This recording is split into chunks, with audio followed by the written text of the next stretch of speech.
Hey listeners, this is Ajay Tambe, the producer host of CreateYourEars.in podcast, and this is new update. We are coming up with new audio drama, Prisoner's Daughter, on 22nd May 2022. So make sure you subscribe and follow us on Instagram, subscribe to the show, and here you go to your story that you're listening. But The Prisoner's Daughter on 22nd May, the audio drama is going to release. Stay tuned, stay connected, and subscribe. Thank you. Here is the prime moment of today's episode. The old woman smiled and answered in a same low, mysterious voice.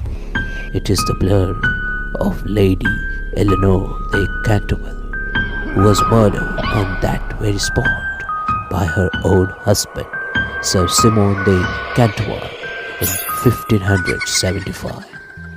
Sir Simon survived her 9 years and disappeared suddenly under very mysterious circumstances.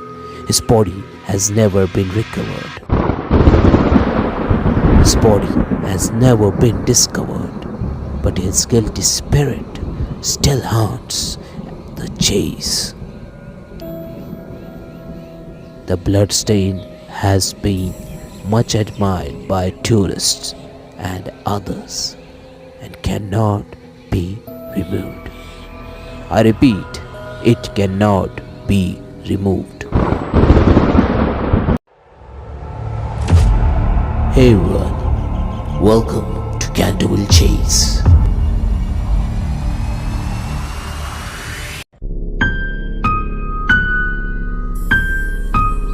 When Mr. Hiram B. Otis, the American minister, bought Canterville Chase, everyone told him he was doing a very foolish thing, as there was no doubt at all that the place was haunted.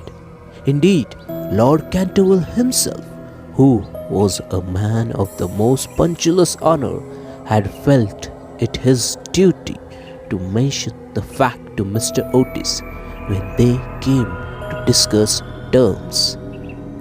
"We'll not care to live in this place ourselves, Mr. Otis," said Lord Canterville, "since my grandaunt, the Dowager Duchess of Bolton, was frightened into a fit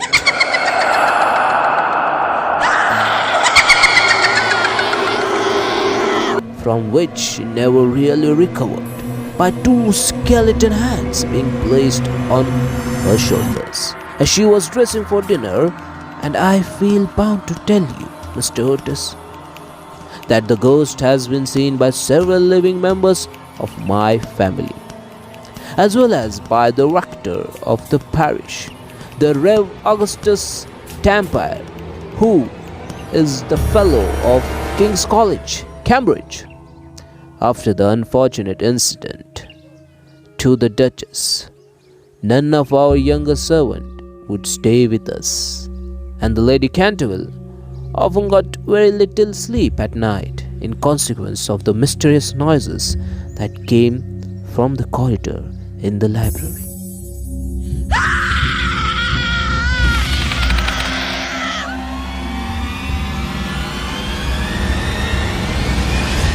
"My lord," answered the minister, "I will take the furniture and the cost at the valuation.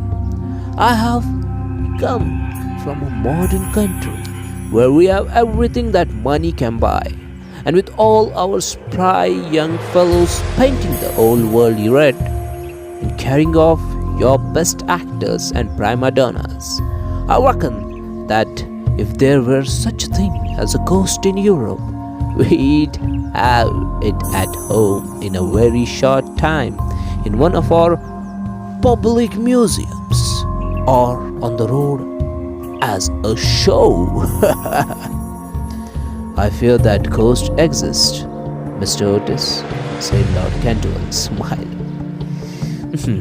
"Though it may have resisted the overtures of your enterprising empressaries, it has been well known for 3 centuries, since 1584 in fact, and always makes its appearance before the death of any member of our family.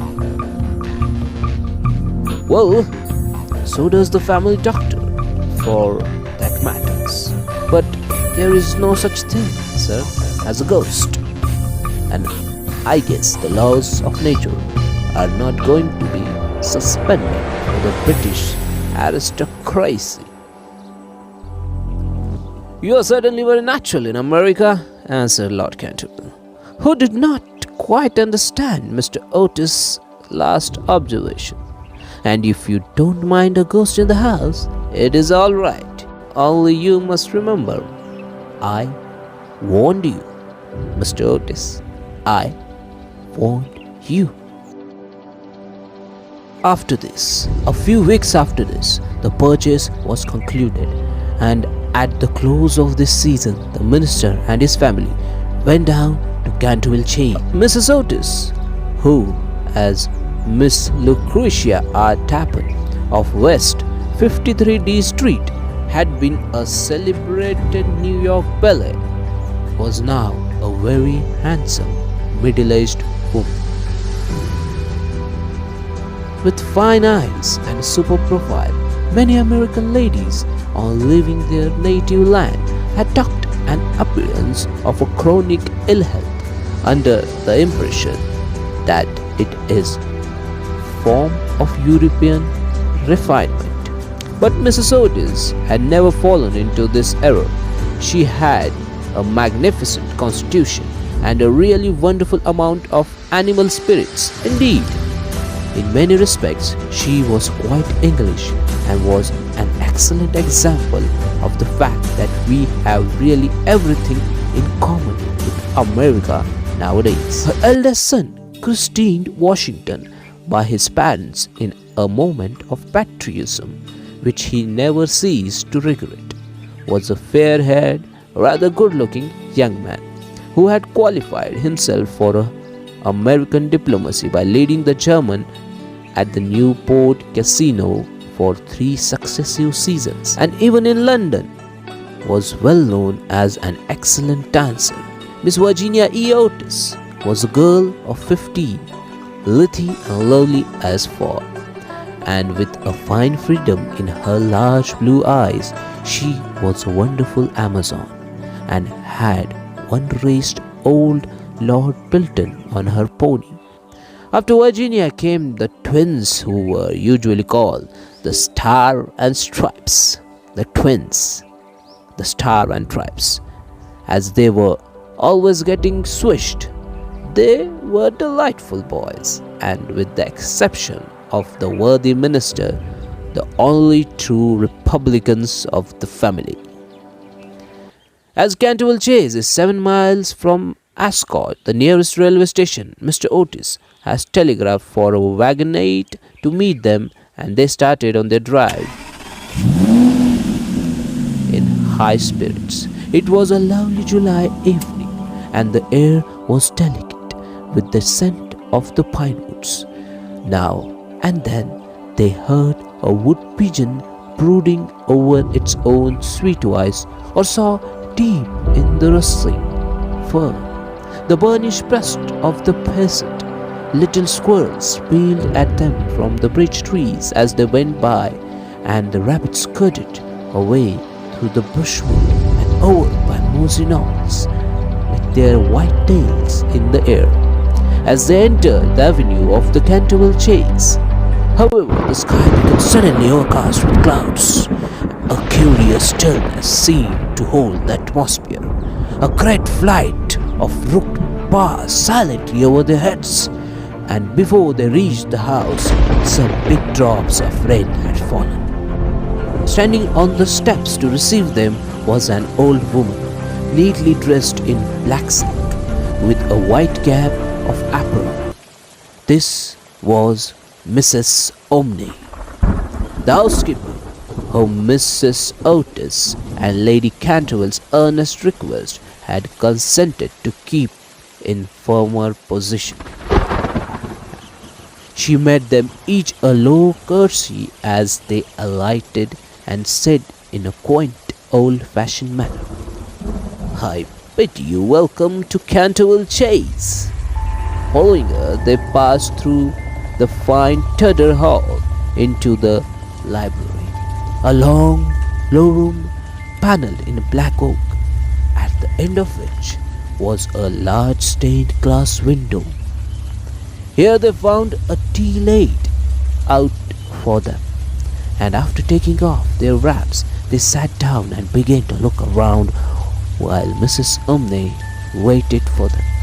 Suddenly, Mrs. Otis caught a sight of dull red stain on the floor just by the fireplace, and quite unconscious of what it really signified, said to Mrs. Umney, I am afraid something has been split here. Yes, madam, replied the old housekeeper in a low voice. Blood has been split on that spot. How horrid! Cried Mrs. Otis. I don't at all care of bloodstains in a sitting room. It must be removed at once. The old woman smiled and answered in the same low, mysterious voice. It is the blood of Lady Eleanor de Canterville, who was murdered on that very spot by her own husband, Sir Simon de Canterville, in 1575. Sir Simon survived her 9 years and disappeared suddenly under very mysterious circumstances. His body has never been recovered. His body has never been discovered, but his guilty spirit still haunts the chase. The bloodstain has been much admired by tourists and others and cannot be removed.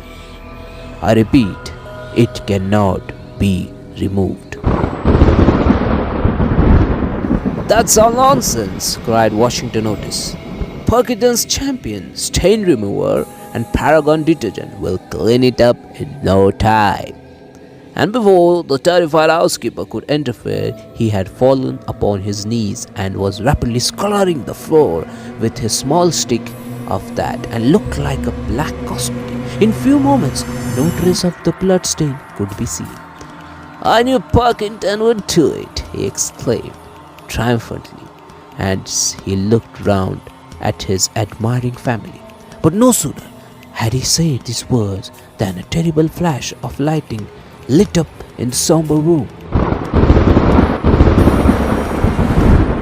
A fearful peal of thunder made them all start to their feet, and Mrs. Umney fainted. "Whoa, what a monstrous climate," said the American minister calmly, as he lit a long cheroot.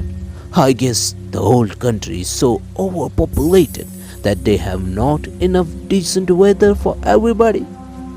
I have always been of my opinion that immigration is the only thing for England."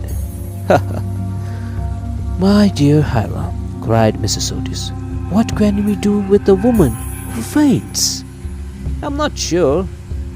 Charge it to her like breakages," answered the minister. "She won't faint after that." And in a few moments, Mrs. Umney certainly came to. There was no doubt, however, that she was extremely upset, and she sternly warned Mr. Otis to be aware of some trouble coming to the house. "I've seen things with my own eyes, sir. I have seen things with my own eyes, sir," she said. "That would make my Christian's hair stand on end, and many a night I have not closed my eyes in sleep for the awful things that are done here in Canterville Chase." Mr. Otis, however, and his wife warmly assured the honest soul that they were not afraid of ghosts, and after invoking the blessings of Providence on her new master and mistress, and making arrangements for an increase of salary, the old housekeeper tottered off to her own room.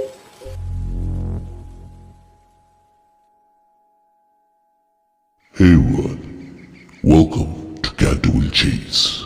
This was the first episode of the Canterville Coast, written by Oscar Wilde, produced by Ajay Tambe. Next episode will drop coming Sunday. Till then, stay tuned and subscribe to Radio Audio's Starting Podcast. Make sure you follow on Spotify, subscribe on Apple and all podcast platforms which you are listening at the moment. Please make sure that you place a review about the show. It will be really helpful for me. Till then, stay tuned and stay safe.